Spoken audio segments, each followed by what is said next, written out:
Hello. Hi. Hi. Hi. Hello. Good evening. Sa pangalan po ng dakilang Panginoong Jesucristo, sa mapagpalang gabi po sa bawat isa sa atin. Time check is 10, 11, 23. 10:11. 11:23. Nandito po tayo sa pag-aaral ng tinatawag na salita ng Diyos. Meron po tayong mensahe ngayon. Ang una po, ayon sa Ebanghelyo ng Apostol San Mateo, sa Kapitulo 5, versikulo 14 hanggang 30. Ngayon po, bakit ang ating dakilang Panginoon sa tuwing ay kinakausap siya, ginagamitan niya ng kalimata? Para yung may mga pandinig, makinig man sila, makinig, hindi nila maunawaan. Samantalang yung may mga hindi nakapag-aral, mababa lang ang level ng edukasyon, yun ang nakakaunawa ng mga sinasabi ng ating dakilang Panginoon. Ngayon, bigyan natin ng buhay yung sitas. Ganito po ang sinasabi.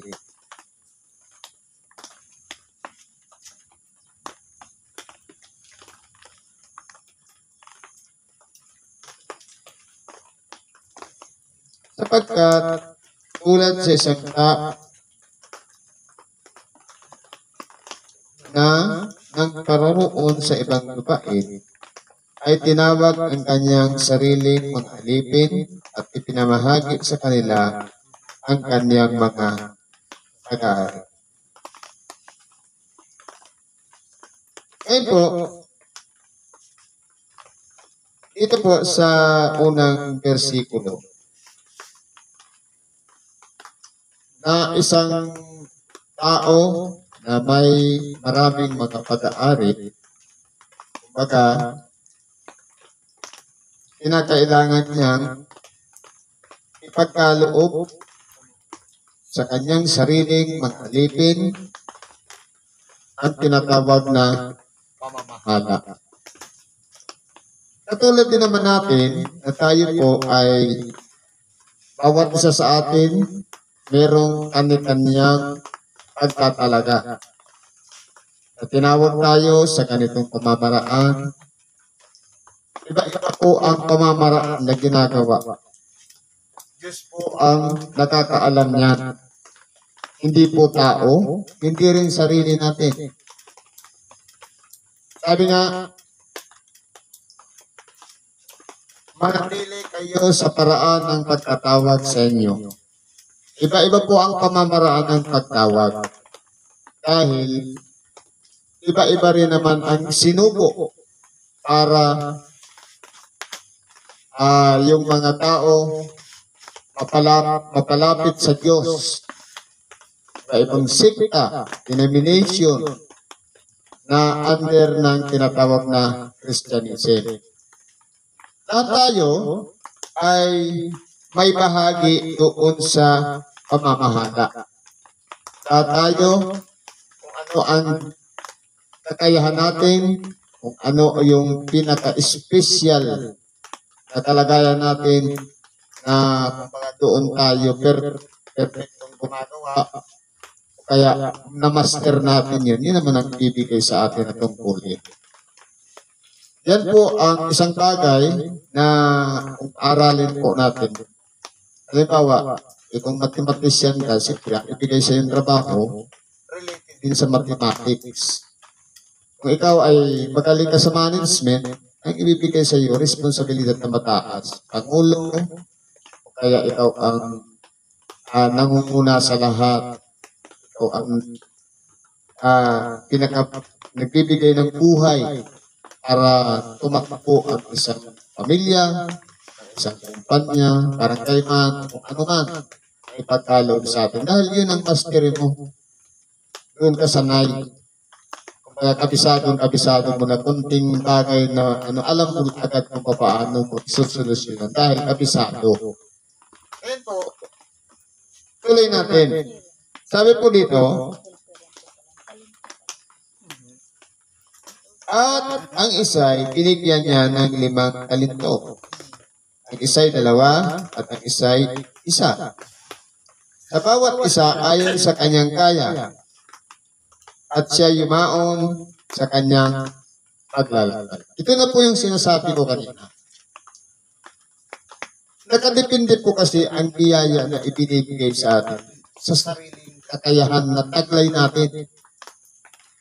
Dahil po,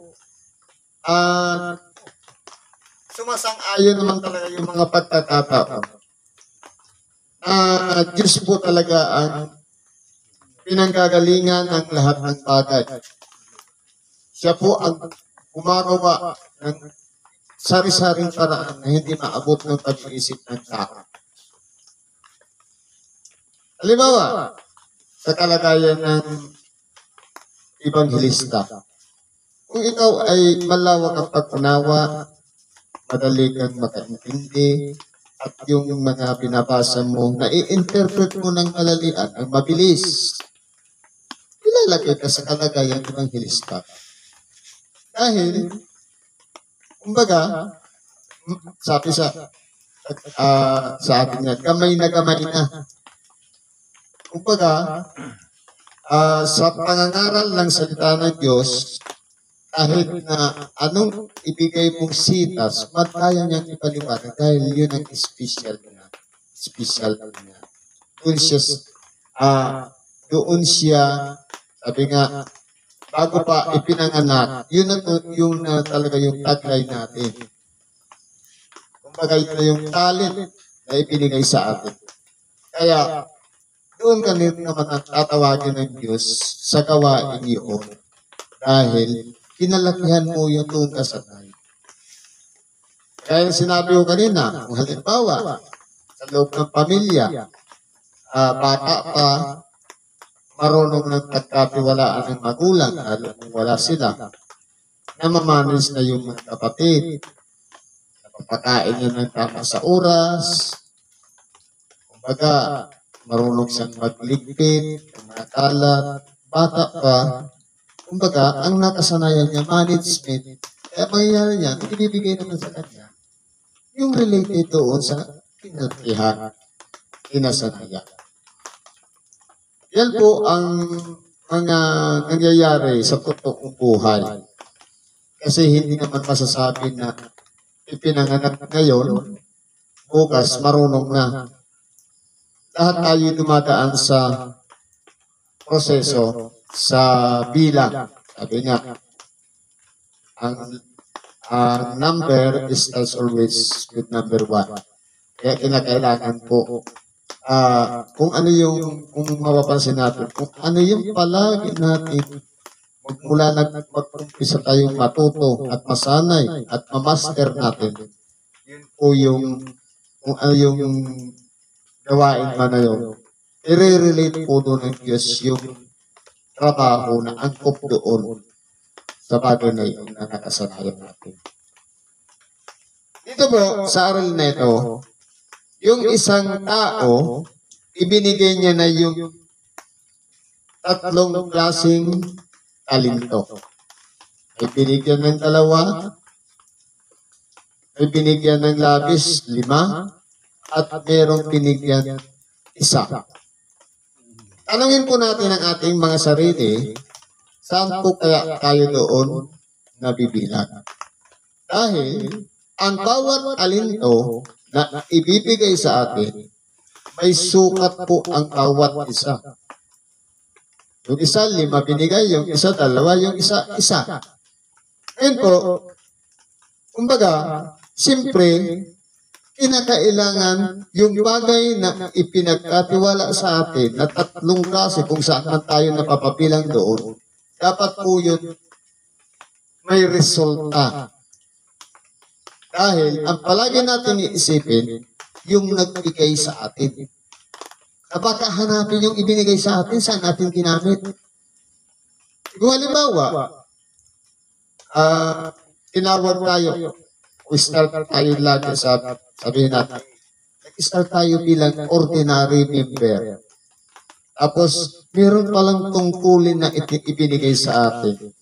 May singil po yan sa pagbabalik ng nagbigay.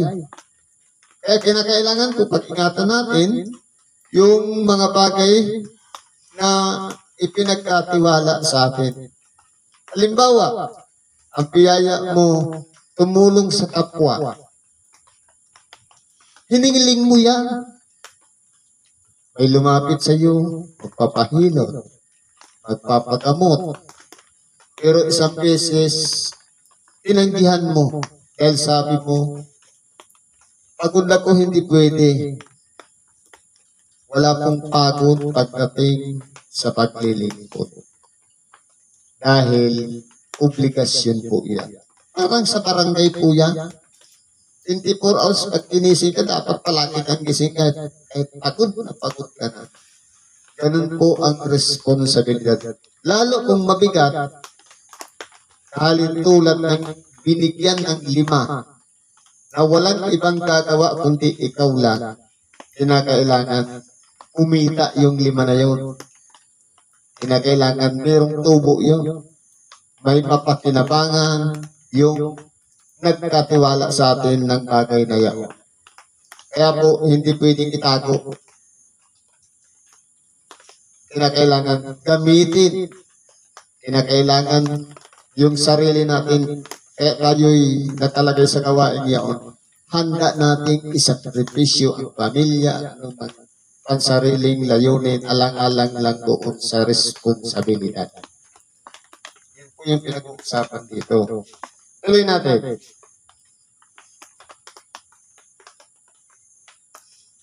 Ang tumanggap ng 5 talento, pagka yumaon, at ipinangalakal niya ang mga yaon. Saysay na kinabang ng 5 pang talento. Ibig sabihin yung kung gaano kalaki yung obligasyon o responsibility na binigay sa atin. Kumbaga, pinerfect niya. 5 yung binigay, ang ibinalik 5 rin. Siyempre, magagalak yung nagbigay. Ano pa sabi dito? Tatapwat, sa gayon din parang, ang tumanggap ng 2 ay nakinabang ng ibang 2 pa. Dinubli rin. Halos kahawig. Tatapwat, ang tumanggap ng 1 ay yumaon at tumukoy sa lupa at tinago ang salapi sa ng kanyang Panginoon.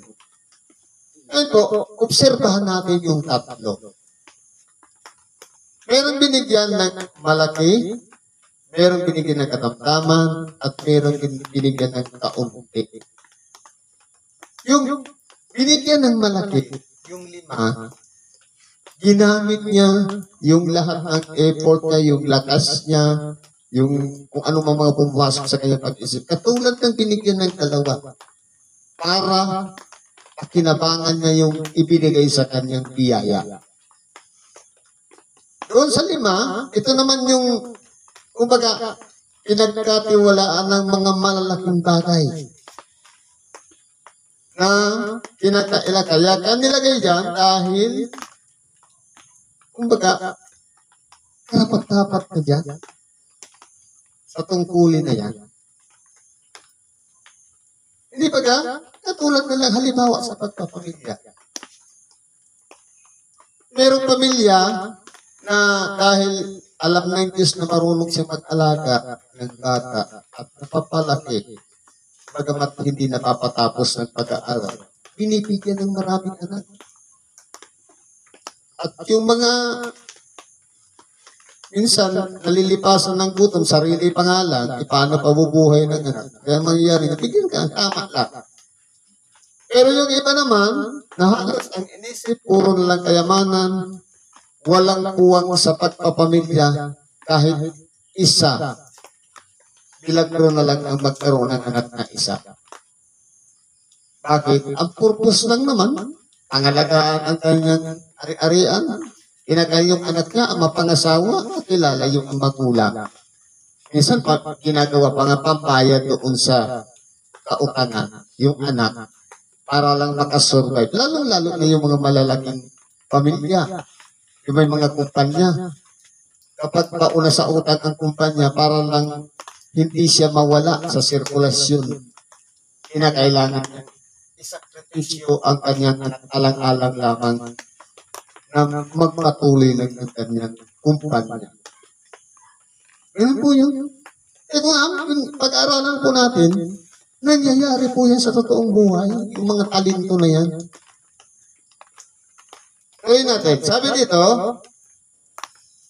pagkatapos ng mahabang panahon, ay dumating ang Panginoon ng mga aliping yaon at nakipaghusay sa kanila. Ito na po yung dapat natin paghandaan. Na makakaharap na natin yung nagbigay sa atin ng talento. Kaya bago natin iisipin yung pagharap natin doon sa nagkaloob sa atin ng talento, tanungin muna natin ang ating mga sarili, saan kaya tayo doon? Yung binigyan ng malaki, yung binigyan ng katamtaman lang, o yung binigyan ng kaunti na sinasabi dito, isa lang na umabot ang panahon, sinayang yung mga oras o pagkakataon, wala siyang ginawa sa kanyang sarili. Sa kapatiran, parehas din yan. Halimbawa, binigyan ka ng responsibilidad, pagamat bago ka pala, pero marunong ka na rin. Dahil karapat-dapat ka, ilalagay kang pangulo. Katulad niya ang tumanggap ng malaki. Yung katamtaman, meron kang talent, kumanta, sinishare mo naman yung boses mo. Gusto mo ma-develop. Ibig sabihin yan, tamang-tama lang. Hindi ka naman naglilit sa pagkanta o pag-prayer, pero nandun ka sa grupo. Kung pagkakatamtaman lang. Pero yung binigyan ng isa, marunong naman siya mag-ibanghilyo, ayaw niya magsalita. Marunong naman siya umawit, tinatago lang ang boses.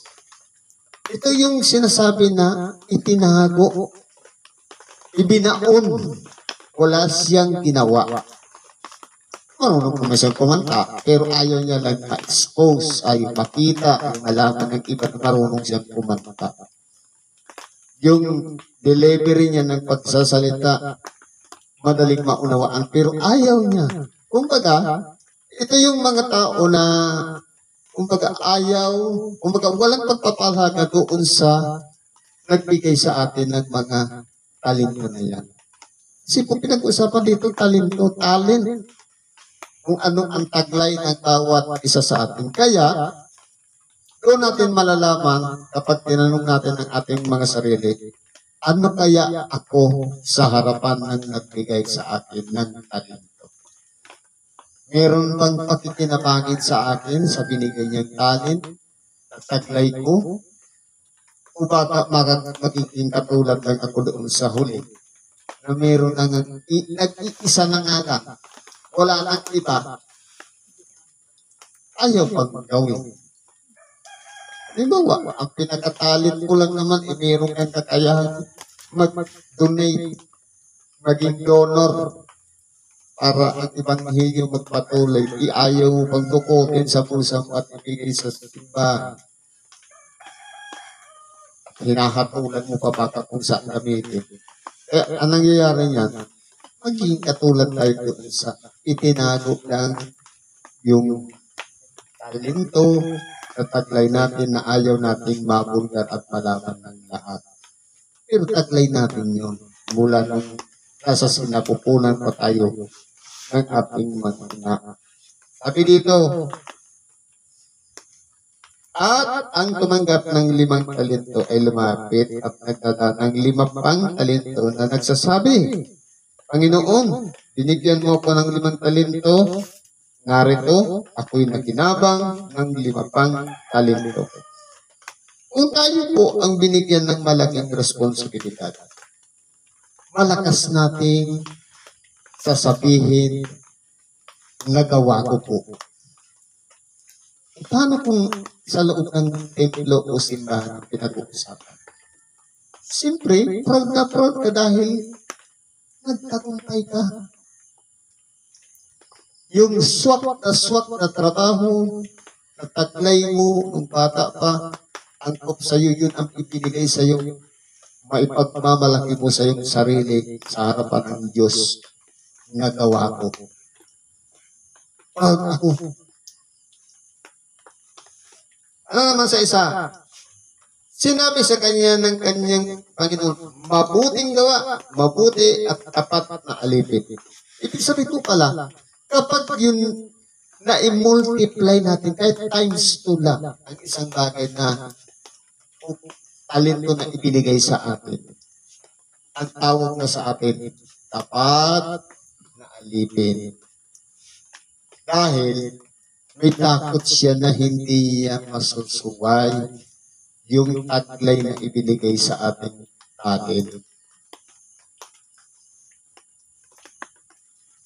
Ano ang magiging ganti doon sa taong yaon? Sabi dito, nagtapat ka sa kaunting bagay, pamamahalain kita sa maraming bagay. Pumasok ka sa kagalakan ng iyong Panginoon. Kumbaga, yung kagalakan ng Panginoon, damay siya.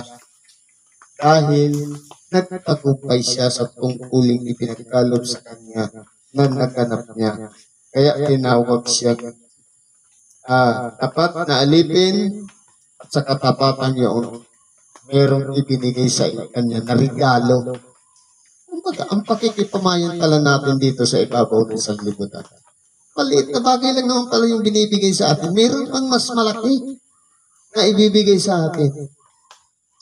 Halimbawa na lang sa Pangulo, kung maliit lang na grupo at na-manage mo naman ng maayos, meron pang mas malaki na darating.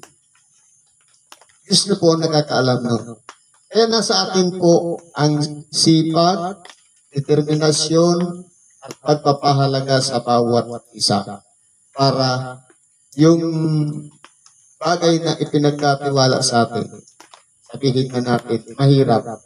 Sa umpisa lang naman mahirap, kapag kamay na kamay mo na, hindi na po siya mahirap. Kaya, kung gusto natin, yung ibinigay sa atin, maging proud yung nagbigay sa atin, kinakailangan maging proud din tayong sabihin sa Kanya na nagawa ko, Lord, yung ibinigay mo sa akin.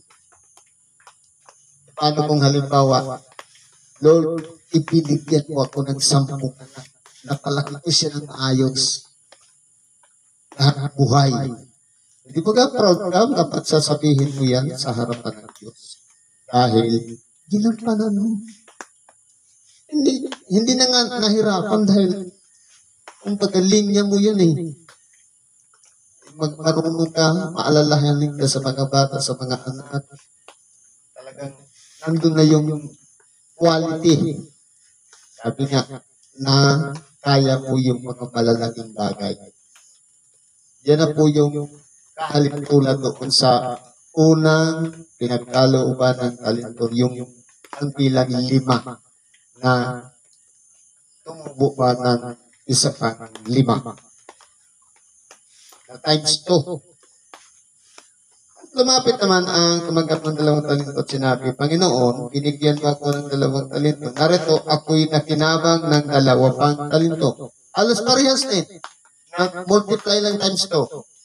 Kaso, pukunti lang yung sa kanya, 2 lang. May pagkakaiba po yung malaki sa katamtaman lang. Anong sabi sa kanya? Sinabi sa kanya ng kanyang Panginoon, mabuting gawa, mabuti at tapat na alipin, nagtapat ka sa kaunting bagay, pamamahalain kita sa maraming bagay, pumasok ka sa kagalakan ng iyong Panginoon. Kung mapansin po natin, yung tumanggap ng 5 at 2, parehas lang po ang reward. Parehas lang. Ngayon, dako tayo dito sa huli. At lumapit naman ang tumanggap ng isang talento at sinabi, Panginoon, nakikilala kita na ikaw ay taong mapagmatigas na gumagapas ka doon sa hindi mo hinasikan at nag-ani ka doon sa hindi mo sinabugan. At ako'y natakot at ako'y yumaon ng aking itinago sa lupa ang talento mo. Narito nasa iyo ang iyong sarili. Ano po ang ginawa ng pangatlo? Itinago niya sa ilalim ng lupa. Ibig sabihin, oras nung tinawag siya, halimbawa na lang sa atin, sa paglilingkod sa simbahan o templo. Tinawag tayo, halimbawa, dekada na yung lumipas na ako. Pero, wala kang ginawang improvement. Hanggang ngayon, ordinary member pa rin. Ibig sabihin niya, ibinaon lang natin sa lupa. Ang lupa na yan, tayo po yun. Dahil galing tayo sa alabok. Kumbaga, yung sinabi ko kanina, marunong ka naman magkanta, hindi ka talaga kahit minsan kumanta. Marunong ka naman magpahayag ng ibang hindi mas malinaw pa, pero kahit minsan hindi ka talaga nag-ibang. Kaya, halimbawa, marunong ka naman maghilot, pero minsan, hindi ka nga humawak kahit kamag-anak mo pa yan kapatid na magpahilot sa iyo nung nahihirapan. Ibig sabihin, matigas ang loob. Inatulan pa yung nagbigay. Dibaga, alam ko na ikaw ay isang tao na gumagapa sa hindi mo hinasikan. Nag-aanin sa hindi mo sinabuka. Kung hinatulan pa yung nagbigay. Dapat po hindi ganun. Kundi, kasi po ganito yan, sa oras na ang isang bagay ipinigay sa atin, kinakailangan natin yung pagyabungin, talaguin, i-multiply, paramihin. Isang bagay po yun na dapat palaging maghahari sa tao, yung pagpapahalaga, kahit maliit man yan, katamtaman man yan, o malaking bagay na ibinigay sa atin, dapat pagyayamanin po natin. Kaya tayo binigyan ng pagkakataong mabuhay dito sa ibabaw ng sanglibutan. Dahil may layunin, may purpose ng Diyos. Ilalagay ka sa isang bagay na kung saan ka komportable na hindi ka mahihirapan. Diyos po ang nag-iisip niya. Kaso, kapag umiral ang pride o kataasan ng pag-iisip, na nagpapalagay sa sarili na magaling siya, pero ayaw namang sumunod. Ayaw magpasakop dahil umiiral pa rin ang pride. Nahihiya ako, hindi, sintunado ako eh. Ayaw ko mag-ibanghiyo dahil kung saan papunta ng ating sasabihin. Nagre-reklamo kasi. Ang unang iniisip palagi, resulta. Hindi pa nga krinay. Ano kung subukan muna natin? Payabungin natin yung kakayahan na meron tayong taglay. Doon natin makikita. Magiging proud din tayo. Baka mapabilang tayo doon sa tumanggap ng dalawa. Kahit hanggang doon lang na proud ka, nagawa mo. Dahil doon ka komportable. Yun talaga yung pinakalinya na sanay ka sa bagay na yun. Kaya kung mapapansin po natin, hindi ba marami sa atin ng mga nagsasariling pusa na makarating doon sa isang obligasyon na gusto natin. Halimbawa, gusto natin mga evangelista, kadaan tayo sa proseso. Pero, meron talaga yung mga nakatakda na na kahit hindi man niya hingi, nasa kalagayan niya na talaga yung isang bagay dahil doon siya karapat-dapat. Halimbawa sa evangelista, hindi mo hiningi, pero taglay mo na yun. Kinunsakra lang ng Espiritu nung ikaw ay naputugan. Sabi nga, wag mong pabayaan ang kaloob na nasa iyo. Ibig sabihin, nandiyan na yan. Ano na lang, ipukonsakra na lang para alam natin na meron pala tayo ng katangian ngayon, ng kakayahan. Kaya, ito na yung pamamaraan na gagamitin naman ng Diyos. Dahil siyempre, yung experience na ipinagdana sa atin mula nung maliit pa tayo, magagamit natin yung pinaka pamamaraan para yung Ebanghelyo na naging Ebanghelista tayo, mas madaling nauunawan dahil galing tayo sa mababa. Kumbaga, parang kahit hindi mo pinag-aralan ng gusto o sineryoso yung pagbabasa ng mga sitas, pero kabisado mo siya ipaliwan. Dahil pinagdaanan mo siya sa totoong buhay. Ano po yun? Ngayon, ano ngayon ang mangyayari doon sa walang ginawa? Sabi dito,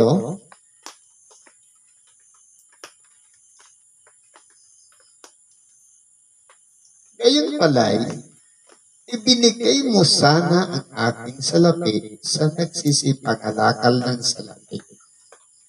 Hindi naman pala kaya o ayaw talagang gawin. Dapat ibinigay mo na lang sa iba. Dahil sayang. Sayang yun yung pagkakataon. Lumipas lang ang panahon, walang nangyari. Yan ang magiging, ang sasabihin na nagbigay sa atin. Sabi dito, at kung ibinigay mo na sana si pangalakat ng sa aking pagdating, ay tinanggap ko sana ang kanang akin. Pati ng pakinabang.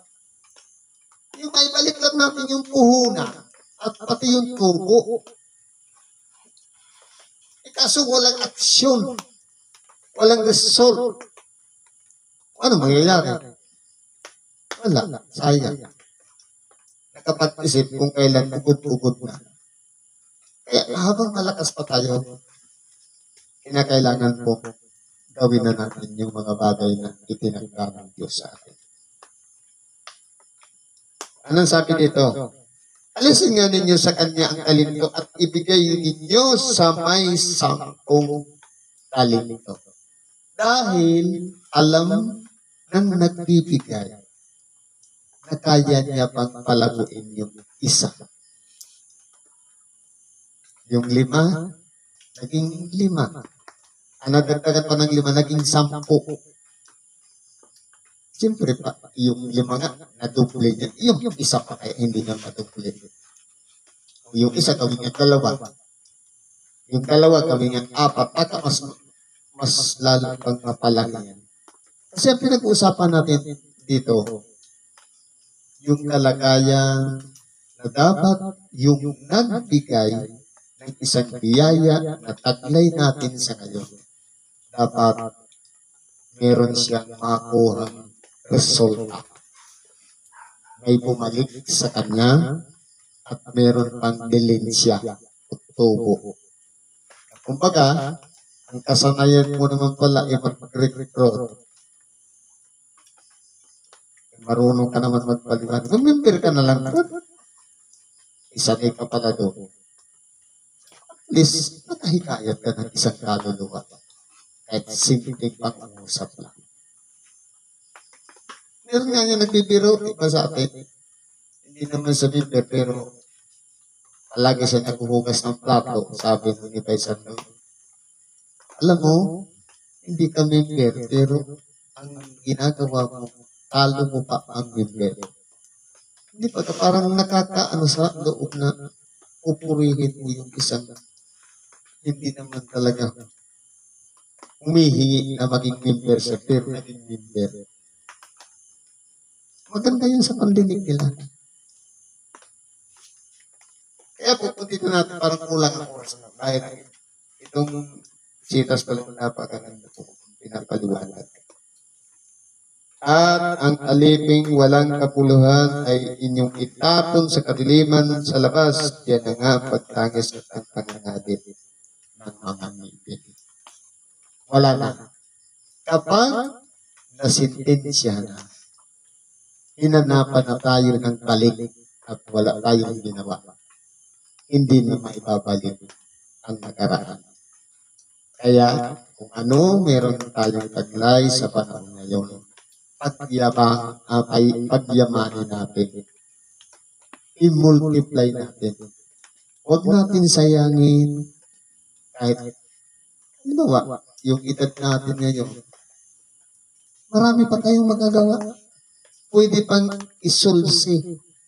Pwede pang mag-umpisa. Dahil may pagkakataon pa, hindi pa naman sinisingil sa atin. Ang mahirap kung dumating na sa katandaan. Kumbaga, marupok na, mahina na ang katawan. Saka pa mag-iisip, ang tanong, makakasakay pa ba tayo? Hindi na. Kaya ang antayin na lang natin yan, yung pagbuhukop. Sigurado ang pagdurusa. Po, meron pa tayo dito isang sitas. Sabi sa 8:12:20. Ano? 1.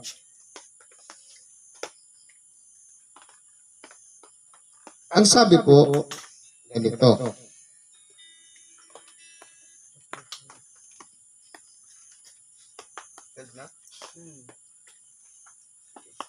Siyan lang natin ito. 8:12:20. Sabi po ganito. Muli nga nagsalita sa kanila si Jesus na sinasabi, ako ang ilaw ng sanglibutan. Ang sumusunod sa akin ay hindi lalakad sa kadiliman, kundi magkakaroon ng ilaw ng kabuhayan. Sabi po dito, ang ating dakilang Panginoon, ako ang ilaw ng sanglibutan. Tayo pong mga tao, ang tawag sa atin, ilawan. Kumbaga sa kandila, tayo yung kandila. Siya yung tanglaw. Siya yung ilaw. Tayo yung ilawan. Kumbaga sa pumilya, tayo yung pumilya, pero yung nagliliwanag siya. Ngayon, kinakailangan yung pagiging isa nating tao. Dapat nakikita ng ating kapwa-tao yung ginagawa natin. Siya po kasi ang nagpo-produce niya na may mga bagay na hindi natin kayang gawin. May limitasyon lang kasi tayo. Pero kapag nandyan siya, nagagawa natin. Dahil po, tayo yung ginagamit. Dahil instrumento tayo. Ang Diyos po kasi espiritu.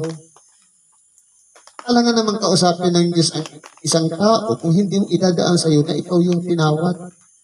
Ikaw yung pinili. Diba?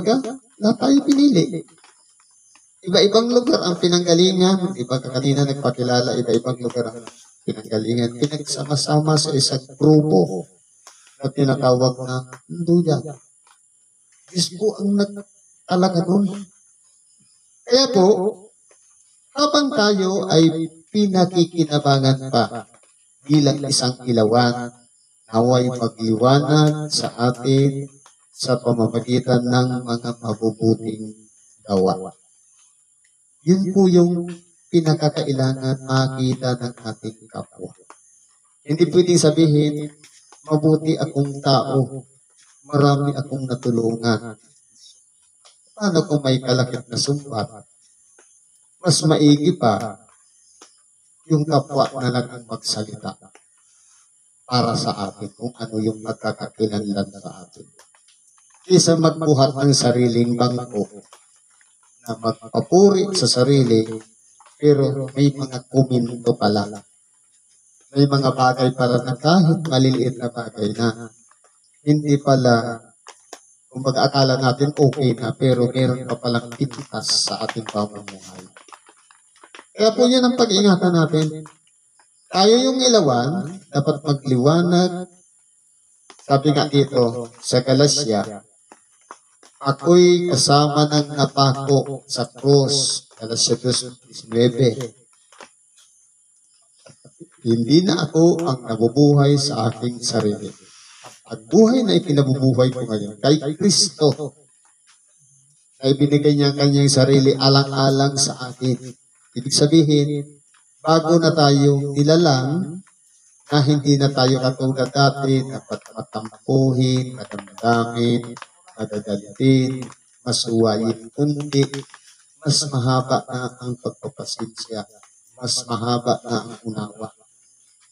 Ibig sabihin, karapat-dapat tayo na isang ilawan na gagamitin ng Diyos para magliwanag tayo sa harapan ng mga tao.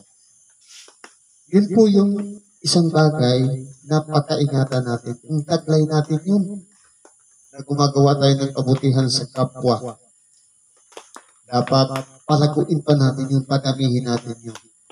Dahil habang pinakikinabangan tayo at ginagamit pa ng Diyos para yung kanyang kapangyarihan makarating doon sa lahat ng mga tao na nakakasalamuhan natin.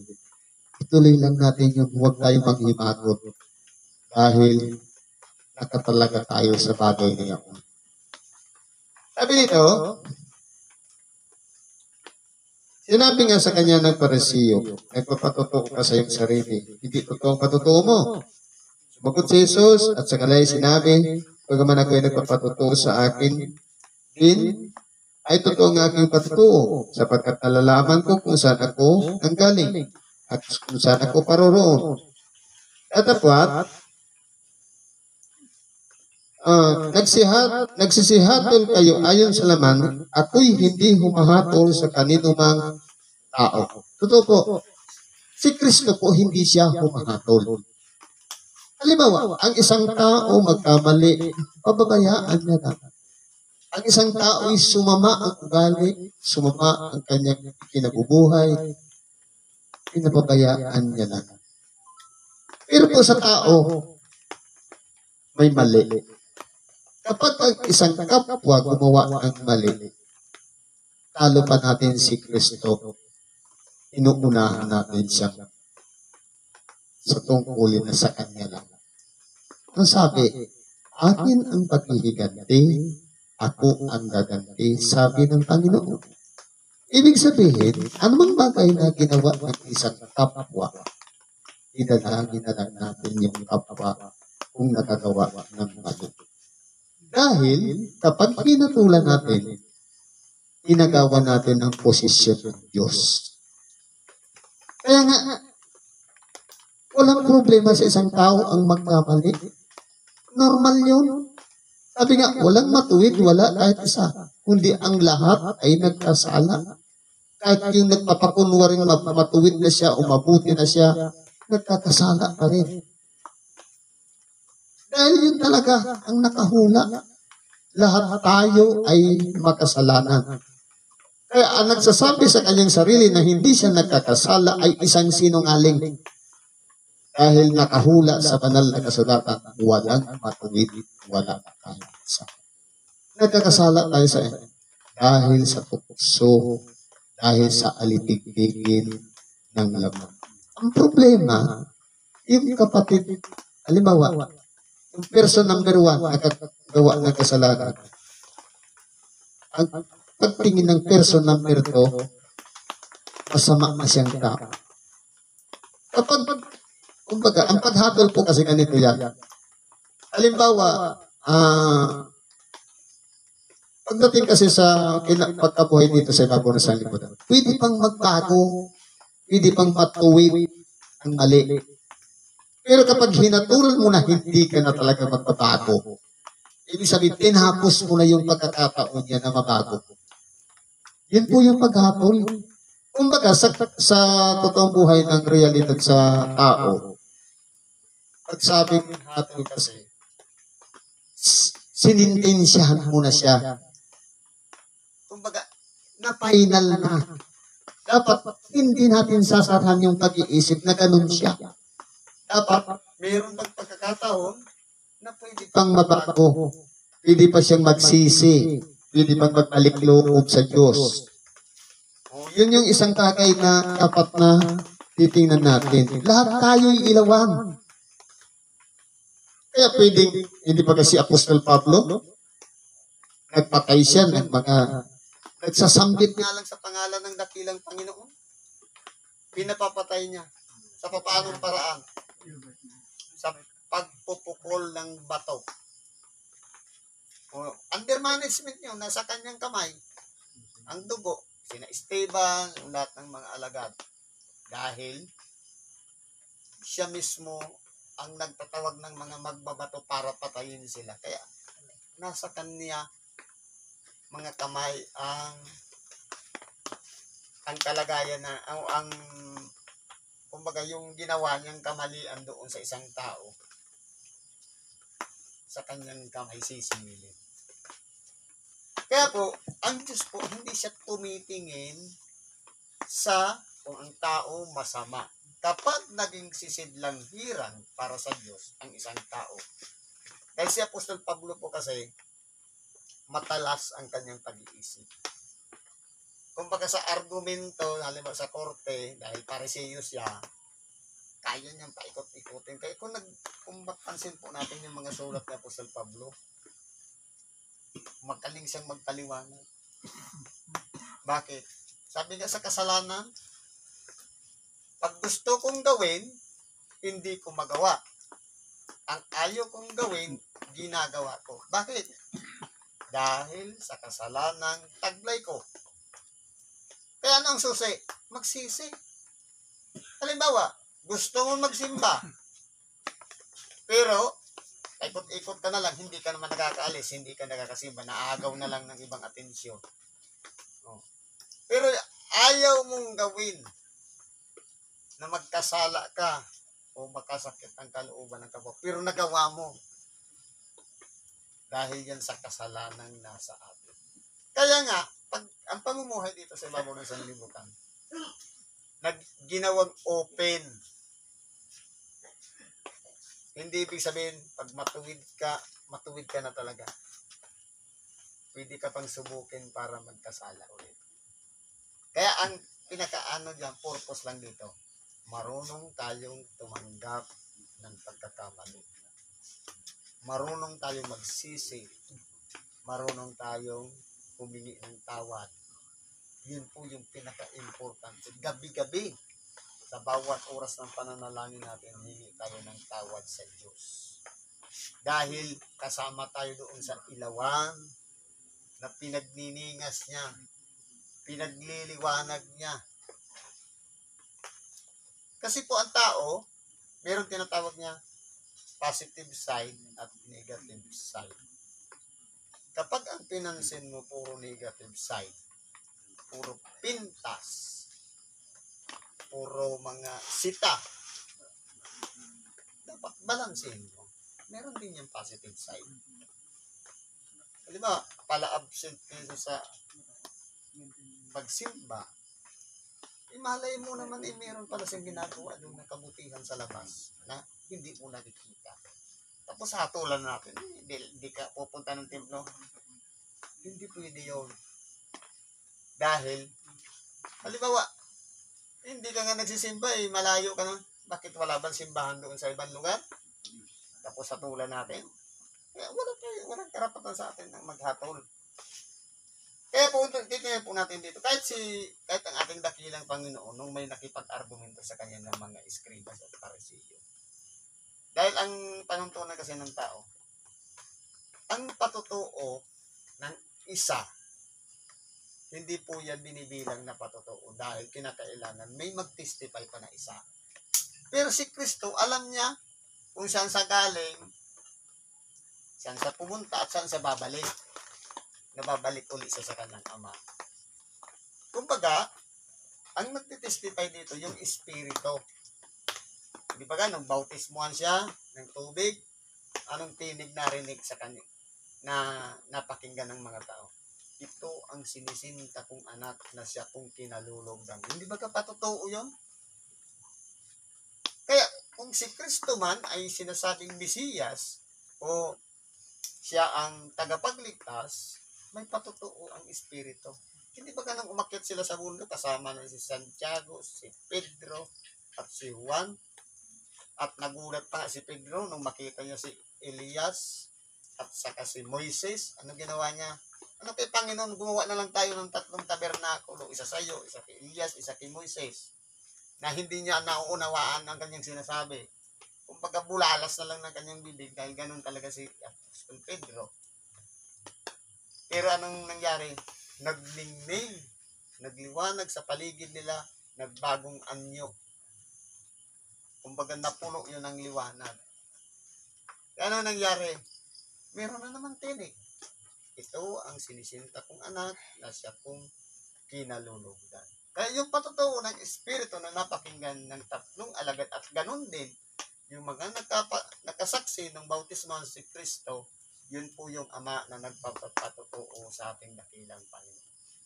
Doon din nakabase yung mga Pariseo na ang patotoo ng isa, hindi binibilang na patotoo. Dapat merong witness. Nakita ko kasi kinakailangan mayroon pang isa para paniwalaan. Ano pa sabi dito? Nagsisihatol kayo ayon sa laman. Totoo po, iyan ang ginagawa ng tao. Ayon sa laman ang paghatol. Kapag kriminal, ang tingin natin habang buhay ng kriminal. Bakit? Pag binilanggo mo yan, lalo sentensyado, may kaso, tapos dahil kaya siya talaga nakulong dahil ito na yung basa ng paglilitis. Kahit yan matapos siya yung, halimbawa, 5 years lang. Paglabas yan, ang tawag natin yun, criminal pa rin. Anong termino? Ex-con. Big. Hindi na alis yun. Kaya yan po yung nagsisihatol kayo ayon sa laman. Pero si Kristo, ano sabi niya? Oo. Ay sabi niya, ako'y hindi humahatol sa kanino mang tao. O, si Kristo, hindi siya humahatol sa kanino mang tao. Ngayon, hindi ba kasabi, babalik si Kristo, yun na yung paghatol. Ibig sabihin, hindi ngayon, may tamang panahon ang paghatol niya. Pero tao, ngayon pa lang naghahatol na. Gumawa ka ng positive, hindi yan mapansin. Gumawa ka ng negative, hahatulan ka na dun sa negative na yun. Na parang masama ka na. Hindi dapat. Ipanalangin na lang natin yung mga tao. Kasi po, iba-iba kasi ang experience araw-araw. Iba-iba ang kalagayan. Huwag nating ilalagay sa ating kamay ang paghuhusga, paghatol sa kapwa, dahil kahit nga si Kristo, hindi niya ginawa ang paghatol. Dahil aantayin niya pa yung sasabihin ng kanyang ama kung kailan yun. Yun na lang ang itinira niya. Alam niya babalik siya, pero hindi niya sinabi yung oras kung panahon kailan siya babalik. Kaya sabi niya, ako'y hindi humahatol sa kanino mang tao. Kahit ni isang tao, sa kanino mang tao, hindi po talaga hinatulan ni Kristo. Okay lang siya hatulan. Huwag lang siyang makahatol sa mga tao. Oo, at kung ako yung mahatol, ang hatol ko ay totoo sapagkat hindi ako nag-iisa, kundi ako at ang Ama na nagsugo sa akin. Ibig sabihin, tinitestify ng Ama yung paghatol. Kaya, paano tayo hahatulan? Aralin natin. Ang daming mga tao. Paano yung libo-libo nang namatay since year 001 hanggang year 2025? Paano pa yung i-reverse mo yung before Christ saka after death? paano siya hatulan? Kung ano po kasi yung unawa natin, ano yung pagkakaintindi natin, at napapakinggan natin tungkol sa aral ni Kristo. Halimbawa, hindi mo naman napakinggan na huwag papatay. Pero nakapatay ka, wala kang kasalanan. Maliban lang kung alam mo na yung salitang huwag kang papatay tapos pumatay ka, doon ka hahatulan. Ganun po yun. Hindi mo naman pala, ang pagkakaalam mo, sabi nga, kayo'y magparami at magpalaanakin, nagkaroon ka ng maraming babae, nagkaroon ka ng maraming anak, hindi mo naman alam, wala ka rin kasalanan doon. Kasi po, ang kasalanan, paglabag. Pag wala kang nilalabag, wala kang kasalanan. Kapag walang kasalanan, ibig sabihin, walang batas. Bakit? Sampul na lang oh. Ano ang sabi kay Eva? Unahin natin si Adan. Sabi ng Diyos kay Adan, lahat pwede mong kainin, maliban dyan sa ipangingilim kong isa. Siyempre si Satanas, tuso. Pag sinabi ng Diyos kay Adam, hindi niya susuwayin yon. Kaya ang ginawa niya, naghanap siya ng timing. Nung makita ng Diyos na malungkot si Adam, pinatulog ng dikawasan, inoperahan kung kinuha yung tadyang, ginawang babae. Ngayon, ipinasa ngayon nung mabuhay na yung babae, ipinasa ngayon ni Adam, kay Eva yung utos. Ito na yung pagkakataon ngayon ni Satanas. Pinakain niya ngayon si Eva. Nagbitbit pa si Eva, pinatikim kay Adam. Kaya, hindi direkta niya mismong kinausap si Adan, kundi idinaan niya kay Eva para lang magkasala. Ibig sabihin, yung utos nalabag, kaya nagkasala. Nasira yung plano ng Diyos na dapat sana habang buhay tayong mamubuhay, pero ang hatol doon, kamatayan. Kaya, mula nung kay Eva o kay Adam hanggang ngayon, ang tao namamatay. Sabi nga, maliban na ang butil, mamatay at mabuhay, maliban na ang butil, mamatay ay hindi siya mabubuhay. Tayo po yun. Maliban na danasin natin ang kamatayan, na maputol ang hininga, hindi tayo magkakamit ng buhay na walang hanggan. Yan po yung purpose nito. Sabi po dito, oo, at sa inyong kautusan ay nasusulat na ang patutuo ng dalawang tao ay totoo. Ako ang nagpapatutuo sa akin din, at ang namang nagsuko sa akin ang nagpapatutuo sa akin. Sa kanya nga'y, kanilang sinasabi sa anaro ng iyong ama, sumagot si Jesus, hindi ninyo nakikilala ako ni ang aking ama.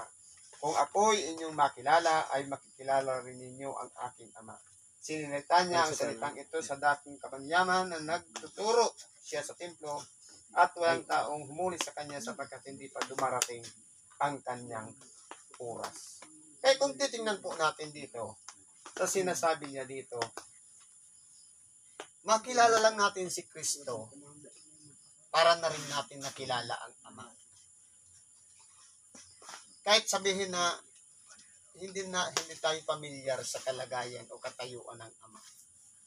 Yung pamumuhay lang ni Kristo.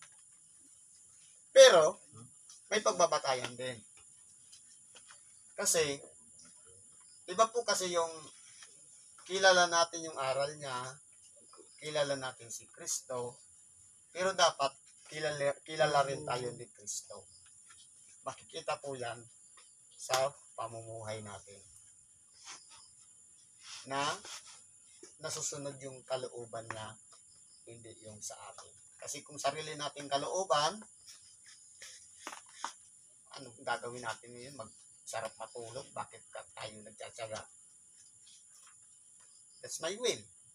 Pero, kalooban ng Diyos, isasakripisyo mo yung pamilya mo, yung oras mo na matulog na sana, napahinga ka na, pero nandito ka.